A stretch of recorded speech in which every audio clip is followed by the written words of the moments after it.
श्री शिवाय नमस्तुभयम। दोस्तों, जैसा कि आप सभी लोग जानते हैं कि जैसे ही सर्दियों का मौसम शुरू होता है तो सभी माता बहनों के मन में, सभी लोगों के मन में, बुजुर्गों के मन में, बच्चों के मन में यह प्रश्न जरूर आता है कि बाथरूम या शौच जाने के बाद हम दिया बाकी कैसे करें। क्योंकि कई सारी माताएं बहनें रोज सुबह शाम अपने घर में दिया और बाती करती है।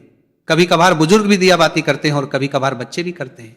दोस्तों, ये प्रश्न विशेष रूप से सभी लोगों के मन में सर्दियों के मौसम में ही आता है, क्योंकि सर्दियों के मौसम में पानी ठंडा होता है। बार बार हाथ पैर गीला करना किसी को भी पसंद नहीं होता, या बहुत सारे लोग हाथ पैर में स्वेटर वगैरह, मोजे वगैरह पहने होते हैं तो बार बार हाथ पैर धोने में बहुत परेशानी होती है। किसी के साथ में पूजा पाठ में किसी को कोई परेशानी नहीं होती है, क्योंकि सुबह तो सभी लोग स्नान करके ही अपने घर में पूजा पाठ करते हैं, क्योंकि सुबह हमको सीधा स्नान करके पूजा पाठ ही करना रहता है। उसके बाद हम लोग अपने काम करते हैं। पर प्रश्न आता है शाम के समय में, क्योंकि शाम होने तक सभी लोग अपने कामों में व्यस्त रहते हैं और पूरे दिन भर में आप लोग बाथरूम कई बार जाते होंगे और कुछ लोग पूरे दिन भर में कभी कभार शौच भी चले जाते होंगे। तो आपके मन में यह प्रश्न जरूर उठता होगा, क्या हम लोग अगर पूरे दिन में कभी भी बाथरूम या शौच चले गए हैं तो क्या उसके बाद हम लोग शाम के समय में घर की दिया बाती कर सकते हैं? क्या उस समय पर हम लोगों को स्नान करना होगा या हाथ पैर में धोकर भी काम चल जाएगा? तो ये सारी अद्भुत जानकारी आपको इस वीडियो में हम देने वाले हैं। दोस्तों, इसमें कोई शर्माने वाली बात नहीं है, क्योंकि यह भगवान पूजा पाठ से जुड़ा हुआ प्रश्न है, इसलिए आपको इसके बारे में जरूर जानना चाहिए। यह प्रश्न आपको सिर्फ और सिर्फ सर्दियों के मौसम में आएगा, क्योंकि इस मौसम में शुद्धता का ध्यान रखने में, बार बार हाथ पैर धोने में, स्नान करने में लोगों को परेशानी होती है, क्योंकि पानी बहुत ज्यादा ठंडा होता है। देखिए दोस्तों, आपने सुबह एक बार अपने घर में दिया बाती कर लिया, मंदिर में जाकर भी अगर आप दिया बाती करते हैं तो सुबह तो आप सीधा स्नान करके पूजा पाठ या दिया बाती करते हैं, तो सुबह तो किसी को कोई परेशानी नहीं। पर सुबह के बाद में आपके पास पूरा दिन रहता है और फिर शाम का समय आता है। दोस्तों, अब शाम होने तक बहुत सारे लोग पूरे दिन भर में बाथरूम जाते हैं, कुछ लोग शौच भी जाते हैं, तो यहां पर आपके मन में अशुद्धि आ जाती है, यानी कि आपका शरीर उस समय पर अशुद्ध हो जाता है जब आप बाथरूम जाते हो या शौच जाते हो। इसके बाद अब आप अपने घर में सीधा दिया बातें करने के लिए नहीं जा सकते। तो आखिर कौन सा वह नियम है जिसको अगर आप लोग बाथरूम या शौच जाते समय पालन करेंगे तो आप अशुद्ध नहीं होंगे बल्कि शुद्ध रहेंगे और शाम के समय की दिया बाती बिना स्नान किए कर सकेंगे? दोस्तों, सबसे पहले ये जो नियम है विशेष रूप से माताएं बहनें इसका पालन करें, क्योंकि ज्यादातर घर की माताएं बहनें ही शाम के समय की दिया बाती करती हैं। दोस्तों, सर्दियों के समय में आप पूरे दिन भर में जब भी बाथरूम जाती हैं तो उस समय के सबसे पहले आप नियम सुन लीजिए, उसके बाद हम आपको शौच का नियम बताएंगे।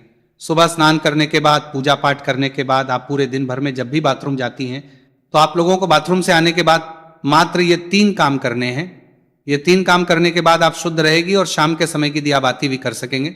सबसे पहले जब आप बाथरूम जाए तो बाथरूम से लौटने के बाद आप सबसे पहले अपने हाथों को धोएं, अपने पैरों को धोएं, उसके बाद 3 बार कुल्ला करें। कुल्ला का मतलब है कि अपने मुंह में पानी लें, मुंह को थोड़ा साफ करें और पानी बाहर फेंक दें। यह प्रक्रिया आपको 3 बार करनी होती है, मतलब 3 बार कुल्ला करना रहता है। इसके बाद आखिरी में थोड़ा सा पानी अपने मुंह पर अगर आप लोग मार लेते हैं या एक हाथ गिला करके अपने मुंह पर फेर लेते हैं तो आप पूर्ण रूप शुद्ध हो जाते हैं। दोस्तों, ये नियम सिर्फ माता बहनों के लिए नहीं बल्कि सभी लोगों के लिए है, चाहे आप बुजुर्ग हो, चाहे आप पुरुष हो, चाहे आप बच्चे हो। अगर आप बाथरूम से लौटने के बाद इस तरीके से ये 3 कार्य करते हैं तो आप पूर्ण रूप से शुद्ध हो जाते हैं। दोस्तों, अब आप लोग कहेंगे कि यहां पर भी तो हमें पानी का इस्तेमाल करना रहा है, पर यहां पर आपको कम पानी का इस्तेमाल करके हाथ मुंह धोना पड़ रहा है, अन्यथा फिर आपके पास स्नान करने का ही एक आखिरी तरीका बचता है। आप चाहे तो हाथ मुंह धोने के लिए गर्म पानी भी करके रख सकते हैं, इसमें कोई परेशानी नहीं है। पर बाथरूम से लौटने के बाद अगर आप ज्यादा कुछ ना भी कर पाए तो अपने हाथ पैर जरूर धोए।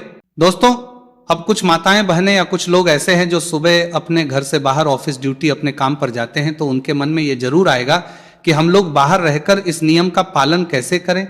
तो दोस्तों, अगर आप लोग बाहर काम करने जाते हैं, ऑफिस या ड्यूटी जाते हैं, तो उस जगह पर आप इस नियम का पालन नहीं कर पाएंगे, क्योंकि उस समय पर आप पैरों में मोजे और जूते पहने होंगे या वहां पर आपको वैसा स्थान ना मिले कि आप अपने हाथ मुंह धो सके, तो इसलिए बाहर रहकर ये सारे नियम संभव नहीं है।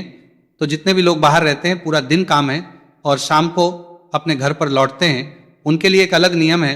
दोस्तों, अगर आप सभी लोग शाम को अपने घर लौटकर अगर गर्म पानी से स्नान कर सकें तो बहुत अच्छी बात है, अन्यथा अगर आप ऐसा ना भी कर पाएं तो आप लोग शाम के समय अपने घर पर आए तो आपने जो कपड़े पूरे दिन पहनकर रखे हुए थे उनको उतार कर अलग रख दें और सबसे पहले आप ऑफिस या ड्यूटी से आकर अच्छे से गर्म पानी से, ये ठंडे पानी से हाथ मुंह जरूर धो लें।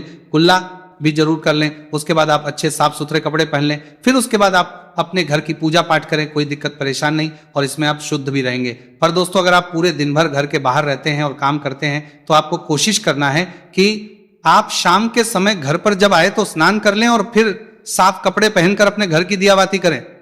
दोस्तों, आप बहुत सारे बुजुर्ग ऐसे होते हैं जो कि ठंड अपने हाथ पैर के मौजे नहीं उतारते हैं, और वो लोग अपने घर की दियाबाती करें तो उन लोगों को, किस सारे बुजुर्गों के लिए, उन लोगों को एक ही तरफ से बुजुर्गों के लिए नियम का पालन करना चाहिए। दोस्तों, जितने भी बुजुर्ग जन हैं वो लोग बाथरूम जाते समय भले पूरे दिन मौजे ना उतारे और सिर्फ हाथ धोकर कुल्ला करके बाहर आ जाए, पर जब आप शाम के समय अपने घर में दिया बाती करें या मंदिर जाए तो उस समय आप वो पैर के मौजे उतारे कर ही जाए।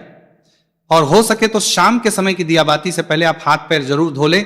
आप चाहे तो गर्म पानी का इस्तेमाल कर सकते हैं। दोस्तों, अब हम लोग सीधा बात करते हैं कि अगर आप लोग पूरे दिन भर में कभी भी शौच चले जाते हैं तो उस जगह पर आप लोगों को क्या हाथ पैर धोना चाहिए या स्नान करना चाहिए? क्या आप लोग उस समय शुद्ध रहते हैं या अशुद्ध? दोस्तों, अब अगर आप लोग पूरे दिन भर में कभी भी अगर शौच चले जाते हैं तो आप पूर्ण रूप से अशुद्ध हो जाते हैं, और शौच के समय आपने जो भी कपड़े पहने रखे होते हैं आपके साथ, वो ये भी अशुद्ध हो जाते हैं। इसलिए शौच जाते समय सीधा सा नियम यही है कि जो भी लोग पूरे दिन भर में कभी भी शौच गए हैं उनको शौच से आने के बाद सीधा स्नान करना चाहिए। अगर वो शौच से आने के बाद स्नान नहीं करते हैं तो उनको शाम के समय की दियाबत्ती नहीं करना चाहिए या मंदिर नहीं जाना चाहिए, क्योंकि आप अगर शौच से आने के बाद स्नान नहीं करते हैं तो आप अशुद्ध रहते हैं।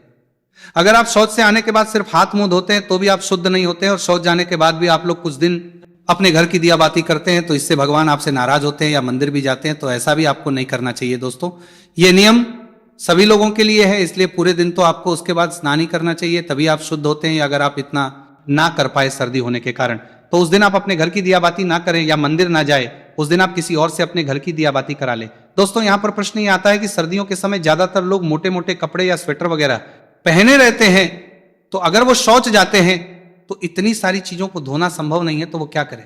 तो दोस्तों, उस समय पर आप जब शौच जा रहे हो तो उतने ही कपड़े पहनकर जाएं जितने को आप बाद में धो सकें, बाकी के कपड़े उतार कर बाहर रख जाएं, और शौच से लौटकर आप खुद स्नान करें। उन कपड़ों को भी धोएं जिन्हें आप पहन कर गए थे, फिर स्नान करके आप वो मोटे कपड़े, सर्दी वाले कपड़े पहन सकते हैं जो आपने पहले ही उतार कर बाहर रख दिए थे। दोस्तों, इस तरीके से आप लोग सर्दियों के समय बाथरूम या शौच जाते समय शाम के समय की दिया बाती कर सकते हैं। दोस्तों, वैसे हमने आपको अपनी तरफ से जो भी प्रश्न थे बाथरूम या शौच जाते समय और दिया बाती से जुड़े हुए वो हमने आपको बता दिए हैं। बाकी अभी भी अगर आपके मन में कोई प्रश्न है तो वो आप हमसे कमेंट करके पूछें। और आप हमारी ये वीडियो कहाँ से देख रहे हैं, और क्या आप लोगों के यहाँ अभी कितनी ठंड पड़ रही है, वो भी हमें कमेंट में जरूर बताएं।